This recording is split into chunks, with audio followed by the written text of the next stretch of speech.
Jake Morrison stood at the big window of Space Station Liberty. He watched the alien ships come closer to Earth. His hands were shaking a little bit. Today was the day humans would meet aliens for the first time. The ships looked like silver. Tears floating in the dark space thought the alien ships were beautiful. They moved so smooth and quiet. Jake had never seen anything like them. He was Earth's top diplomat. His job was to talk to these new visitors and make friends with them. Dr. Lisa Hamilton stood next to Jake. She was Earth's best scientist who studied life forms. She had spent years thinking about what aliens might look like. Now she would finally meet real ones.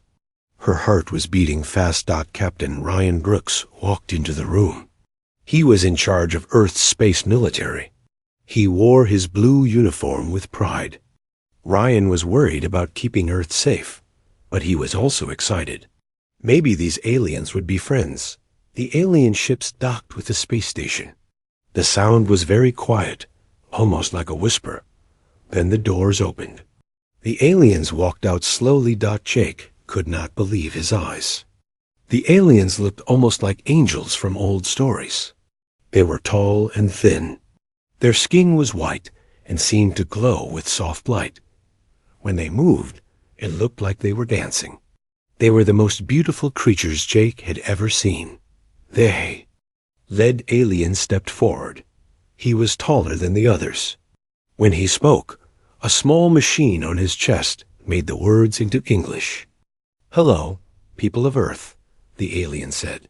His voice was calm and gentle. "I am Keeper Veltar. We have come from far away to meet you. We bring gifts of friendship and knowledge." Jake stepped forward. He had practiced this moment many times. "Welcome to our home," he said. "I am Jake Morrison. We speak for all humans. We are very happy to meet you." Keeper Veltar smiled. His smile was perfect, like everything else about him. "We call ourselves the Zephyrians. We have watched your people grow and learn. You are very special. Not many worlds have people as smart as humans." Dr. Hamilton felt her heart jump. "You have been watching us?" she asked. "Yes," Veltar said. "For many years. We watch young species like yours. When they are ready, we come to help them. We want to teach you many things. We want to bring you into the big family of space peoples." The Zephyrians showed the humans amazing things. They had machines that could make energy from nothing. They had medicine that could cure any sickness. They could make dead planets into green worlds where people could live. "Why do you want to help us?" Captain Brooks asked. He was a soldier. He always asked the hard questions. "Because you have great potential," Veltar said. "But young species often make mistakes, bad mistakes that hurt them. We can help you avoid these mistakes. We can guide you to become great." Jake felt like he was dreaming. This was better than any human had hoped for. The aliens were not scary monsters. They were kind teachers who wanted to help. Back on Earth, people were celebrating. President Helen Carter spoke on television to the whole world. "Today is the greatest day in human history," she said. "We are no longer alone in the universe. We have new friends who will help us become better." The Zephyrians started working with humans, right? Away, they built big research centers together. Human scientists worked next to alien scientists. The aliens shared their knowledge freely. They taught humans about new kinds of energy and medicine. But Commander Alex Turner was not happy. Alex was an old soldier who had fought in many wars. He had learned to trust his feelings when something seemed wrong. The Zephyrians were too perfect. They were too helpful. In Alex's experience, nobody gave away valuable things for free. Alex started watching the aliens more closely. He noticed they always smiled, but their eyes never changed. They answered questions, but they never asked many questions back. They were helpful, but they kept some parts of their research centers locked away from humans. "Something is not right," Alex told his friend Nina Rodriguez. Nina worked with computers and radio signals. She was very smart about finding hidden information. What do you mean? Nina asked. They seem very nice to me. That's the problem, Alex said. They're too nice. Real people have bad days. Real people get angry or sad sometimes. These aliens are always perfect, always smiling, always helpful. It's not natural. Nina started to watch the aliens too. She used her computers to listen to their radio signals. Most of the signals were normal. Talk about research. But sometimes she heard signals that were different. These signals were coded. The aliens were talking to each other in secret. Over the next few weeks, Alex and Nina became more worried. The aliens were building more research centers. They were asking for more human volunteers to help with their experiments.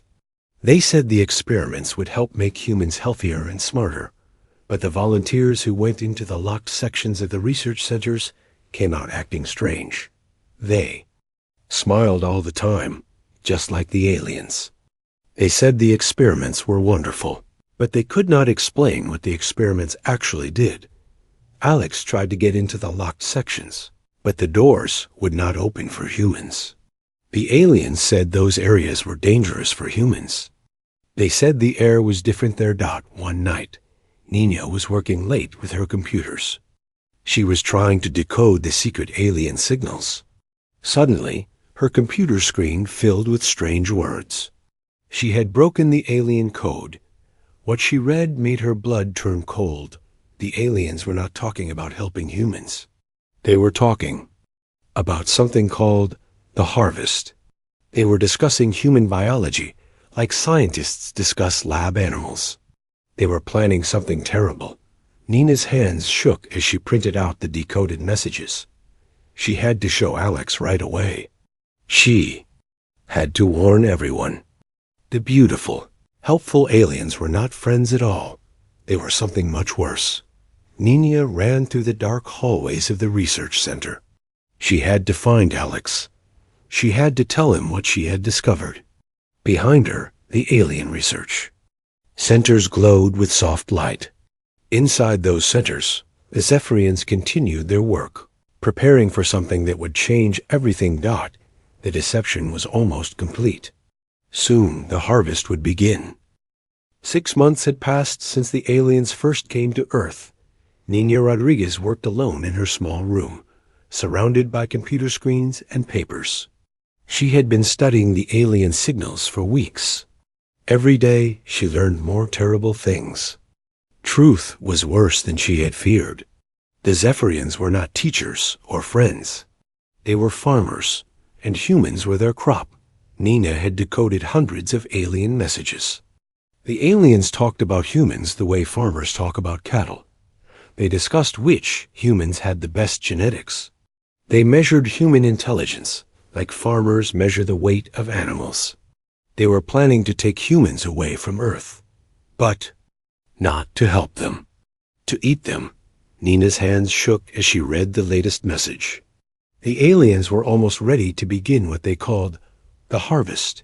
They had studied humans long enough. They knew how human bodies worked. They knew how to keep humans alive during transport. They knew how to process human bodies for food, that the beautiful research centers were not really for research. They were preparation facilities. The aliens were getting ready to collect humans like farmers collect grain. Nina printed out all the evidence. She had to show someone important. She had to warn Earth's leaders before it was too late. She used the old mining satellite network to send a coded message to General Marcus Webb. The mining satellites were old and simple. The aliens did not know they existed.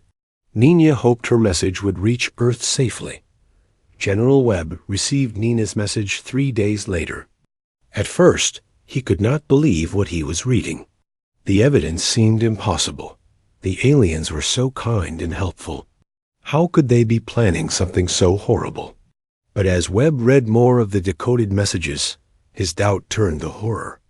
The aliens discussed humans like they were talking about livestock. They had detailed plans for collecting humans from every major city on Earth. They had built special ships, designed to transport living humans across space.web, called an emergency.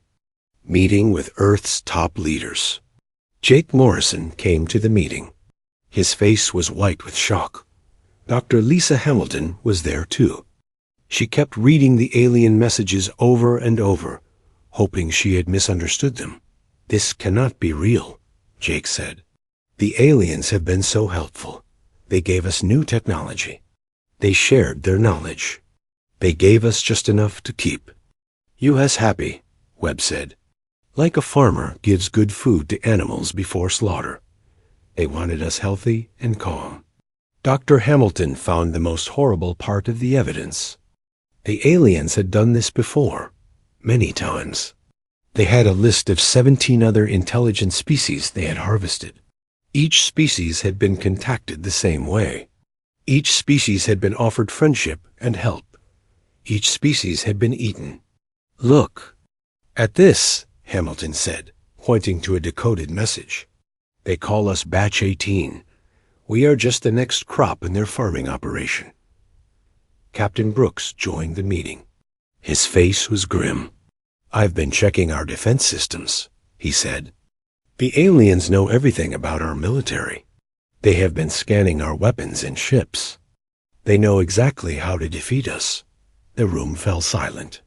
Everyone understood what this meant. The aliens had been planning this harvest for months. They knew human strengths and weaknesses. They had superior technology. They had the advantage of surprise. "How many humans do they plan to take?" Jake asked. Webb looked at the numbers in the alien messages. "All of them," he said quietly. "They plan to empty Earth completely. They want to harvest every human on the planet." But there was more bad news. The aliens had not just studied human technology and biology. They had also studied human psychology. They knew how humans thought and felt. They knew how to control human behavior. The volunteers who had worked in the alien research centers had not just been helping with experiments. They had been test subjects. The aliens had been practicing different ways to control human minds. They had drugs that could make humans obedient. They had machines that could change human memories. "Some of the volunteers are already under alien control," Dr. Hamilton said. "They think they are happy and healthy, but they are really prisoners.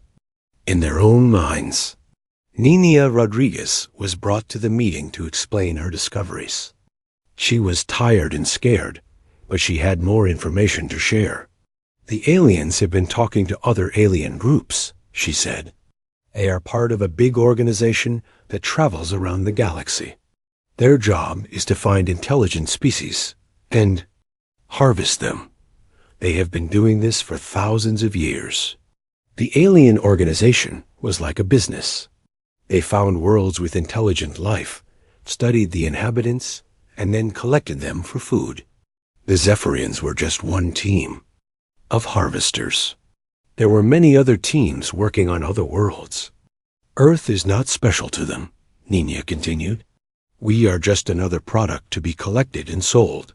They have detailed price lists for different types of humans. Children are worth more than adults. Smart humans are worth more than average. Humans." General Webb felt sick. The aliens had been planning to sell human children as expensive food items. The research centers had been used to grade humans like meat in a butcher shop. But Nina had found something else in the alien messages. Something that gave her hope. "The aliens made a mistake," she said. "They studied human cooperation and intelligence. They studied our technology and our biology. But they did not really understand human emotions. They do not understand what happens when humans get angry. The aliens came from a perfect world where everything was planned and controlled. They had never faced real anger or desperate fighting. They had harvested other species that tried to fight back with technology and strategy. But those other species had tried to fight like the aliens fought, with careful planning and superior weapons. Humans were different. When humans got angry enough, they stopped thinking about winning and started thinking about making the enemy pay. They would fight with anything they could find. They would take terrible risks to hurt their enemies. The aliens expect us to surrender. When we see their superior technology, Nina said, they expect us to be logical and give up when we cannot win. But humans are not always logical. Sometimes we fight even when we know we will lose.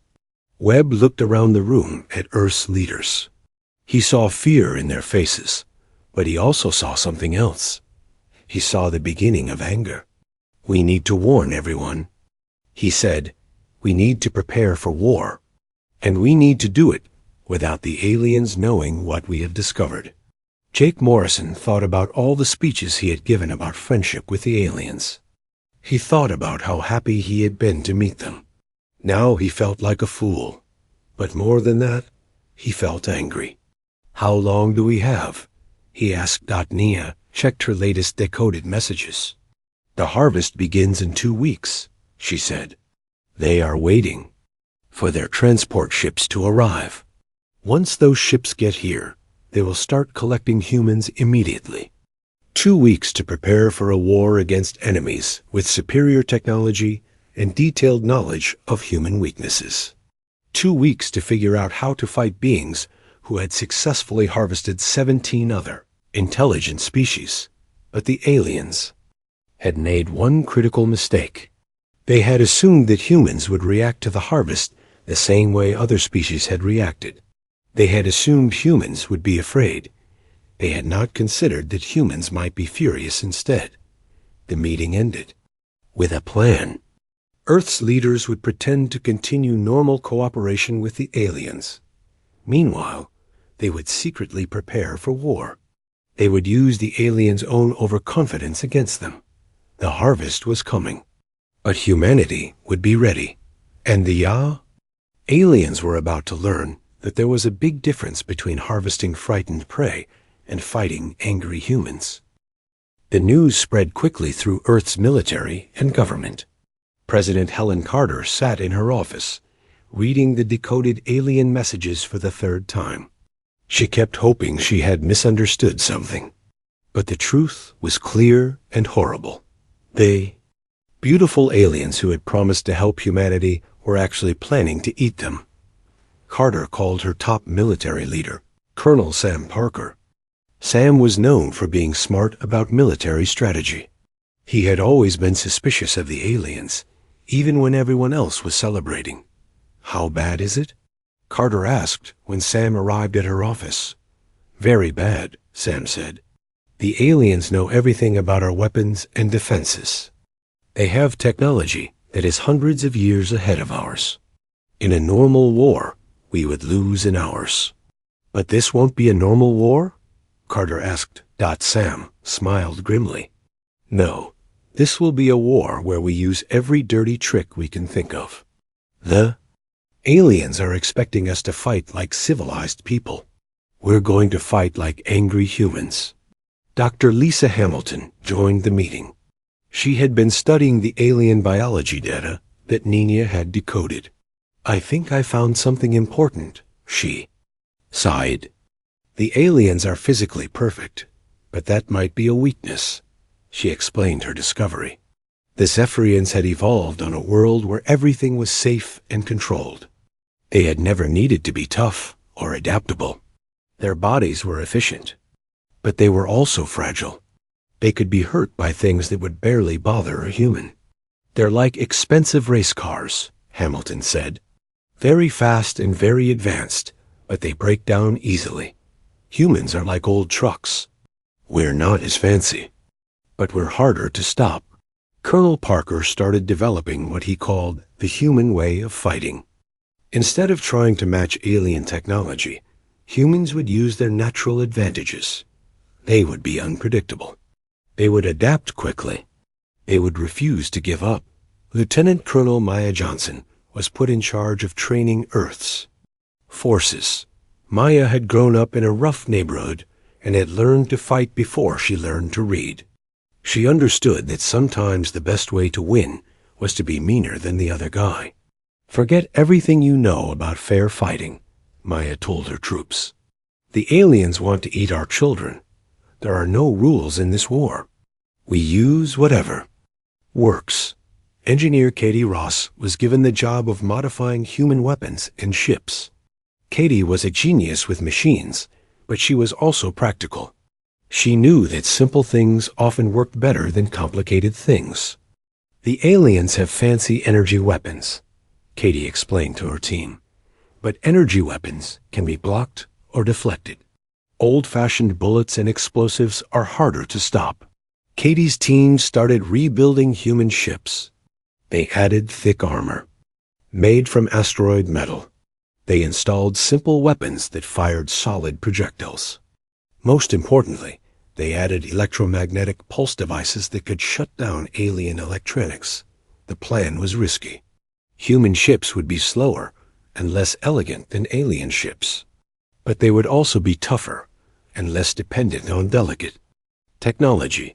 Meanwhile, Commander Alex Turner worked with Nina Rodriguez to intercept more alien communications. They discovered that the aliens were bringing a huge fleet to Earth. Hundreds of ships designed to collect and transport humans. They're not planning a battle, Turner realized. They're planning a roundup. They expect us to surrender without fighting. This gave the humans an important advantage. The alien ships were built for collecting, not for fighting. They had weapons, but they were not designed for real war. The hardest part was keeping the preparations secret. The aliens were still working alongside humans in the research centers. They were still pretending to be helpful friends. If they discovered that humans knew the truth, they might start the harvest early. Jake Morrison continued his diplomatic meetings with Keeper Valtar.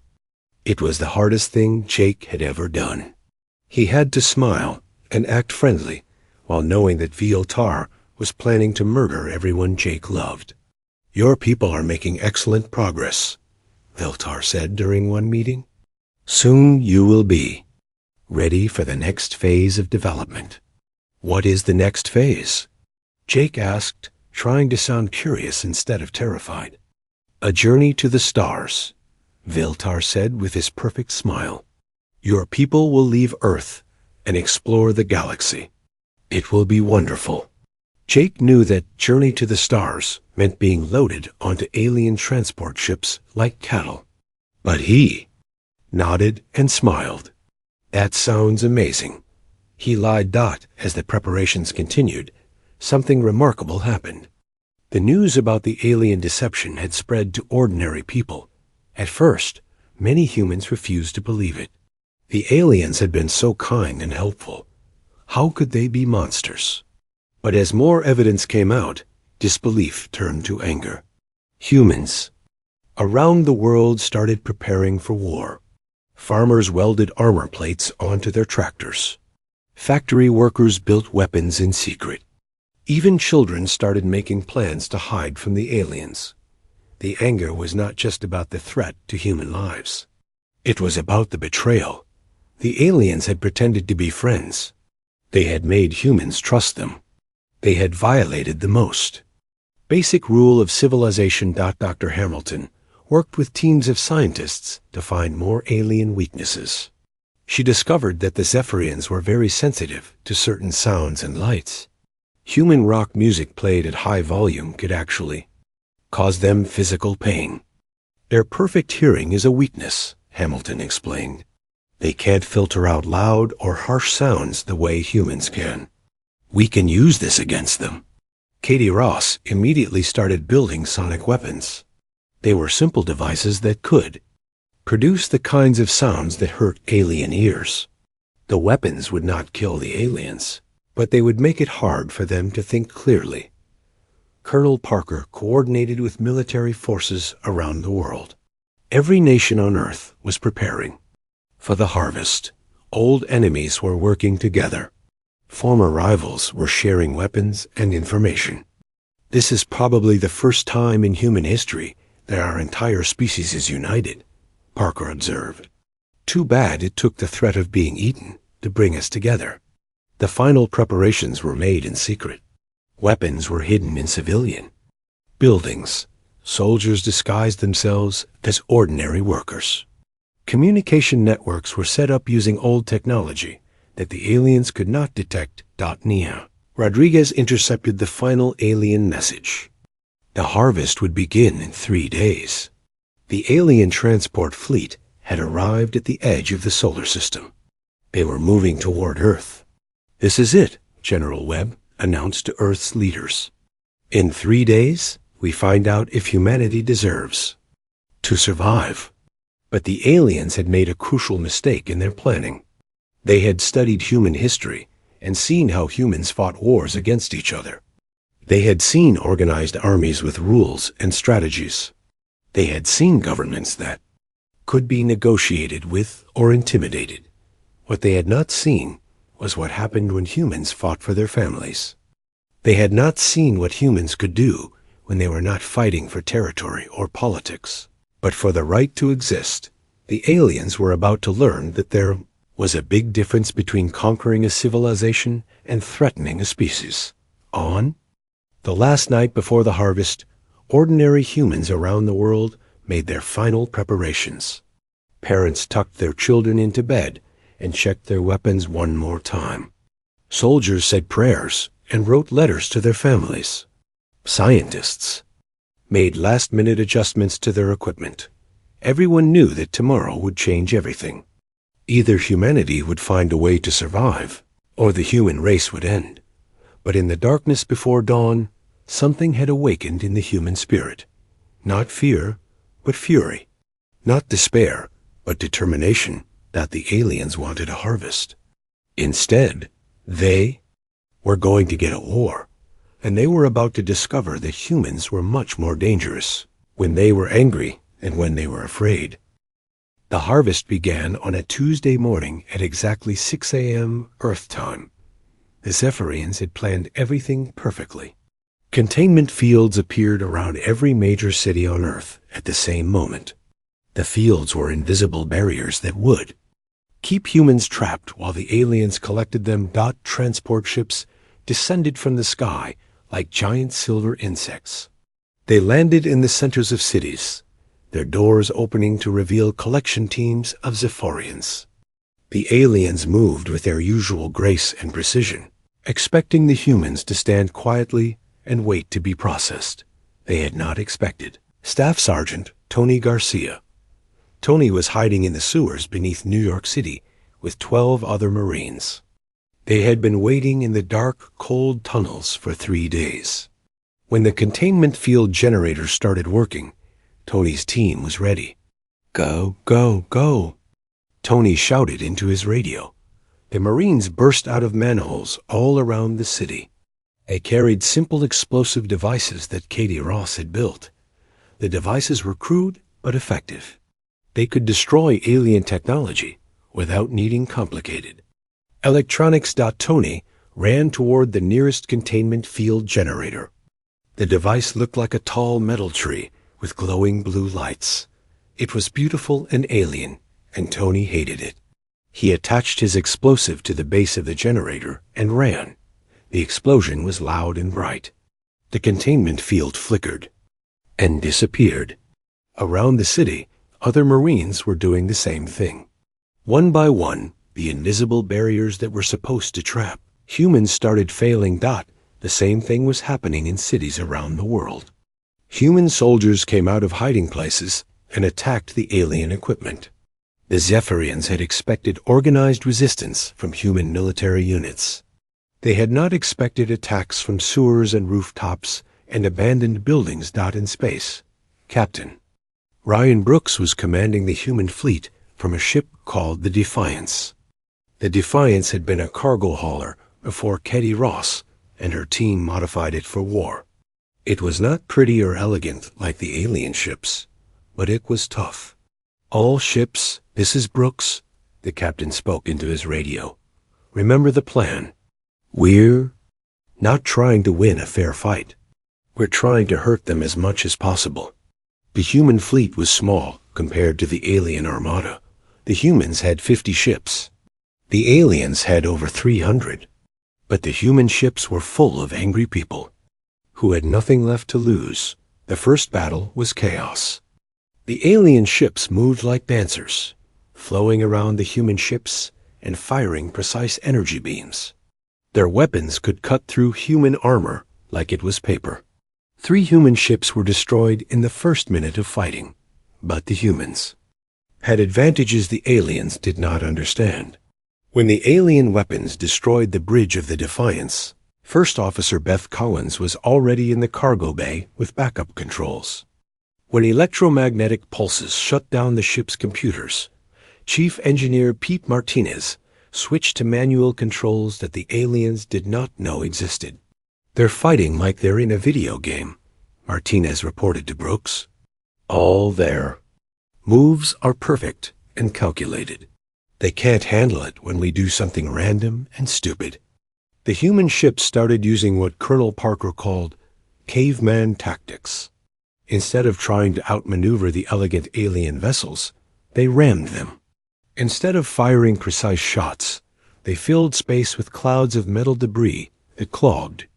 Alien engines. Dr. Lisa Hamilton was working from a hidden laboratory on the moon. She had been studying the battle through telescopes and radio signals. She made an important discovery. "The alien ships are controlled by biological computers," she reported to the human fleet. "The pilots are directly connected to their ships through their nervous systems. If we can disrupt that connection, we can disable entire ships without destroying them." Katie Ross had built weapons specifically for this purpose. They were electromagnetic pulse bombs that could interfere with alien biology. The weapons did not kill the aliens, but they cut the connection between pilot and ship. "All ships switch to the biodisruptor weapons," Brooks ordered. "Let's see how well they fly when they can't control their ships." The tide of battle began to turn. Human ships that had been losing suddenly found themselves fighting helpless alien vessels. The Zephyrian ships were still superior in every way, but they were useless if their pilots could not control them. On Earth, the battle was just as chaotic. The aliens had expected to collect humans like farmers collecting crops. Instead, they found themselves fighting a guerrilla war against people who knew every building and street in their own cities. In London, a group of school teachers had turned their school into a fortress. They used fire hoses to spray the aliens with water, which interfered with their sensitive equipment. In Tokyo, construction workers dropped building materials on alien collection teams from rooftops. The most effective resistance came from ordinary families. Parents who were protecting their children fought with a fury that the aliens could not understand. They used kitchen knives, garden tools, and homemade weapons. They were not trained soldiers, but they were desperate and angry. Commander Alex Turner led an assault on the main alien command ship. It was a massive vessel that coordinated all the collection operations on Earth. Turner's team had to fight their way through advanced alien defenses to reach the ship's control center. "You wanted to see what humans are really made of," Turner spoke into his radio as his team battled alien defenders. "Congratulations, you're about to find out." The fighting inside the alien ship was brutal. The corridors were designed for graceful Zephyrians, not for humans wearing heavy armor and carrying crude weapons. But the humans adapted. They used the ship's own systems against it, flooding sections with water and filling others with smoke. Turner's team reached the command center after 3 hours of fighting. The room was filled with alien technology that looked like living artwork. Screens showed the battle happening around Earth. The aliens inside were frantically trying to coordinate their collection operations. When the humans burst into the room, the aliens froze. They had never seen humans up close during combat. The humans were bloody and dirty, and their equipment was damaged, but they were still fighting. The aliens could not understand how being so primitive could be so dangerous. "Shut it down, Turner," ordered his demolitions expert.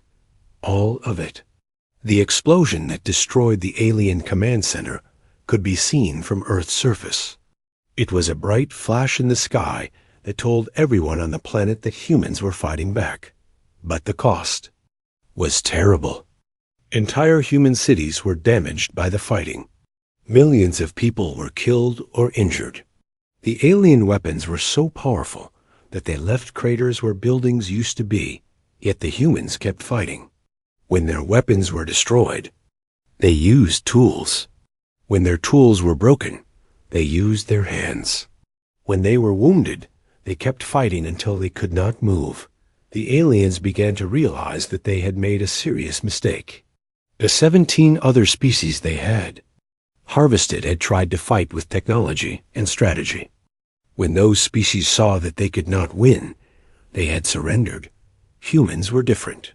They did not seem to care about winning or losing. They only cared about making the aliens pay for threatening their families. Dr. Hamilton broadcasted a message to every human on Earth. They thought we were cattle. They thought we were helpless. They were wrong about both. The message spread through human communication networks faster than the aliens could stop it. People who had been hiding came out to fight. Groups that had been separated found ways to work together. The entire human race was mobilizing for war. In space, Admiral Grace Kelly took command after Captain Brooks was killed defending Mars. She implemented what became known as the Swarm Protocol. Instead of fighting large battles, the human fleet broke into hundreds of small groups that attacked from every direction at once. The aliens had built their command systems for elegant, organized warfare. They could not handle the chaos of thousands of small human ships attacking randomly. Their beautiful formations broke apart under the assault, but the aliens were not defeated yet. They had superior numbers and technology. They began adapting to human tactics. The war that they had expected to last hours was stretching into days, then weeks. The real test was yet to come. The aliens had called for reinforcements. More ships were coming from other parts of the galaxy. Ships that were designed for war, not for collecting specimens. Humanity had won the first battles by being unexpected and desperate. But now the aliens knew what they were facing. The next phase of the war would be much harder. The humans had awakened something in themselves that they had not known existed. They had discovered that they could be more ruthless and determined than they had ever imagined. The aliens were about to learn that threatening a human family was the most dangerous mistake anyone could make in the universe. The war that the Zephyrians expected to last hours had been going on for 6 months. Every time the aliens thought they understood human tactics, the humans changed their strategy. Every time the aliens adapted to human weapons, the humans built new ones. Admiral Grace Kelly stood on the bridge of humanity's first real warship, the Revenge. The ship had been built from the wreckage of alien vessels and human ingenuity. It was ugly and patched together, but it worked. "Status report," Kelly ordered. "We've lost contact with the Mars colonies," her communications officer reported. "But the asteroid belt miners are still fighting. They've turned their mining equipment into weapons." Kelly nodded. This was how humans fought now. Every person was a soldier. Every tool was a weapon. Every hiding place was a fortress. The aliens had superior technology, but humans had superior stubbornness. The war had changed everyone. Children who had never seen violence were now making explosives. Grandparents who had lived peaceful lives were now running sabotage operations. The entire human race had become an army. Dr. Lisa Hamilton had spent months studying captured alien technology. She had made an important discovery about Zephyrian biology. The aliens' perfect integration with their technology was also their greatest weakness. "They can't separate themselves from their machines," Hamilton explained to Admiral Kelly. "Their nervous systems are wired directly into their ships and weapons. If we can disrupt that connection, we can disable entire fleets." Engineer Katie Ross had been working on a new weapon based on Hamilton's research. It was not elegant or sophisticated. It was a simple device that sent out electromagnetic pulses specifically designed to interfere with alien biology. We call it the disconnect, Ross explained. It doesn't kill the aliens, but it cuts them off from their technology. They become helpless inside their own ships. The weapon was tested during a battle near Jupiter. A squadron of alien ships was attacking a human convoy. The ships were faster and more powerful than anything the humans had. But when the disconnect weapon was activated, the alien ships suddenly stopped moving. It works, the convoy leader reported. The alien ships are just floating there like dead metal. But the aliens were learning too. They began developing countermeasures to human weapons. They started using different tactics. They brought in different types of ships and soldiers. The turning point came when the alien home fleet arrived. This was not a collection fleet like the first one. This was a war fleet. Hundreds of ships designed specifically for destroying enemies. Ships that could crack planets and burn entire solar systems. The fleet was commanded by a Zephyrian called Warkeeper Zalthan. Unlike the other aliens, Zalthan was not graceful or beautiful. He was built for fighting, with thick armor and weapons grafted directly onto his body. These humans have been troublesome, Zalthan announced to his fleet. We will end this quickly. Destroy their homeworld and collect the survivors. The alien war fleet moved toward Earth like a dark cloud. It was the largest military force ever assembled by the Zephyrians. They had brought enough firepower to destroy every human settlement in the solar system, but humanity was ready. Admiral Kelly had been preparing for this moment. She had gathered every human ship that could still fight. Miners, cargo haulers, passenger liners, even pleasure craft had been converted into warships. The human fleet was a ragtag collection of modified civilian ships. They looked like junk compared to the sleek alien warships. But they were crewed by people who had nothing left to lose. All ships, this is Admiral Kelly, she broadcast to the human fleet.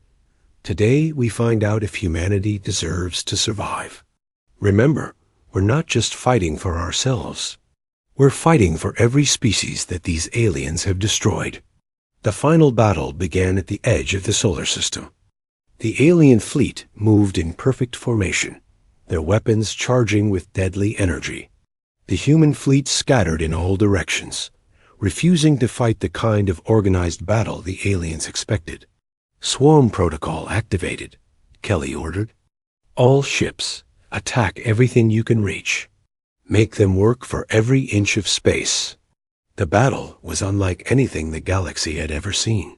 Human ships darted between the massive alien vessels like angry insects.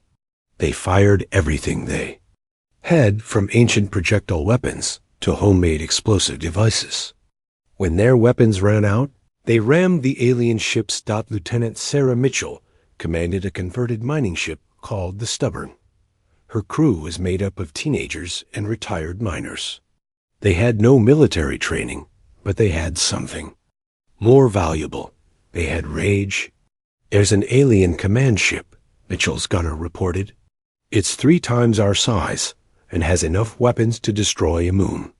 Perfect, Mitchell said. Let's go make them angry. The Stubborn charged straight at the alien command ship. The aliens fired everything they had, but the little human ship was too small and too fast. It slipped through the alien defenses and crashed directly into the command ship's bridge. The explosion lit up space like a new star. The alien command ship spun out of control, its weapons firing randomly in all directions. All across the battle zone, similar scenes were playing out. Human ships were being destroyed, but they were taking alien ships with them. For every human vessel that died, 2 or 3 alien ships were damaged or destroyed. Warkeeper Zalthan watched the battle from his flagship and felt something he had never experienced before. Fear. The humans were supposed to be easy prey. Instead, they were fighting like demons. They seemed to take pleasure in destroying themselves as long as they could hurt the aliens. "These creatures are insane," Zalthan said to his officers. "They fight like they want to die. Should we withdraw?" One of his officers asked. "Withdraw?" Zalthan roared.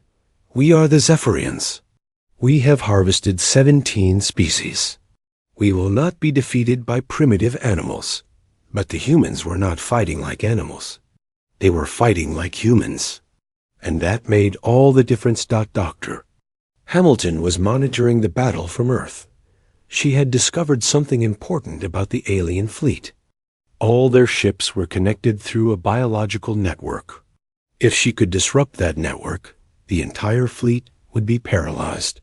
"Katie, I need you to modify the disconnect weapon," Hamilton called to Engineer Ross. "Make it 100 times. More powerful. I want to hit their entire fleet at once." "That will require enormous amounts of energy," Ross replied. "We'd have to drain power from every facility on Earth." "Do it," Admiral Kelly ordered. "Whatever it takes." Cities around Earth went dark as power was diverted to the new weapon. Factories shut down. Hospitals switched to emergency generators. Millions of people sat in darkness, knowing that their sacrifice might save the human race. The supercharged disconnect weapon fired, just as the alien fleet was preparing for their final assault on Earth. The electromagnetic pulse spread across space like an invisible tsunami. One by one, the alien ships went silent. Their weapons stopped firing. Their engines stopped working. The mighty Zephyrian war fleet became a collection of floating metal coffins. But some alien ships were too far away to be affected by the weapon. Warkeeper Zalthan's flagship was still operational, along with about 50 other vessels. "All remaining ships, target the human homeworld," Zalthan ordered. "If we cannot harvest them, we will destroy them." The remaining alien ships moved toward Earth, their planet-killing weapons charging for a final strike. It looked like humanity's victory would be short-lived, but then something unexpected happened. The alien ships that had been disabled by the disconnect weapon began firing on Zalthan's fleet. "What is happening?" Zalthan demanded. That the answer came from the disabled ships. Human boarding parties had been taking control of the paralyzed alien vessels. Commander Alex Turner had led teams of Marines onto the alien ships while their crews were helpless. "This is Commander Turner, speaking from the bridge of the alien ship we just captured." Turner's voice came over the radio. "Thanks for the new toys, Admiral." The captured alien ships had weapons far more powerful than anything humans had built. Under human control, they turned those weapons on the remaining Zephyrian fleet. Warkeeper Zalthan found himself caught between human-controlled alien ships and the surviving human fleet. His superior technology meant nothing when the humans were using the same technology against him. The final moments of the battle were chaotic and brutal. Zalthan's flagship was surrounded by enemies on all sides. His crew fought bravely, but they were outnumbered and outgunned. "You have destroyed us," Zalthan transmitted to the human fleet, "but others will come. The galaxy is full of species like ours. You cannot fight them all." Admiral Kelly answered personally. "Maybe not, but we can fight you. And we can make sure that every species in the galaxy knows what happens when someone tries to eat humans." Zalthan's flagship exploded in a ball of superheated plasma. The remaining alien ships were destroyed within minutes. The mighty Zephyrian fleet was nothing but wreckage floating in space. The battle was over. Humanity had won, but the victory came at a terrible cost. Half of Earth's cities were damaged or destroyed. Millions of humans were dead. The colonies on Mars and the asteroid belt were in ruins, yet the survivors were not mourning. They were celebrating. They had faced extinction and survived. They had been underestimated and had proven their enemies wrong. In the months that followed, humans began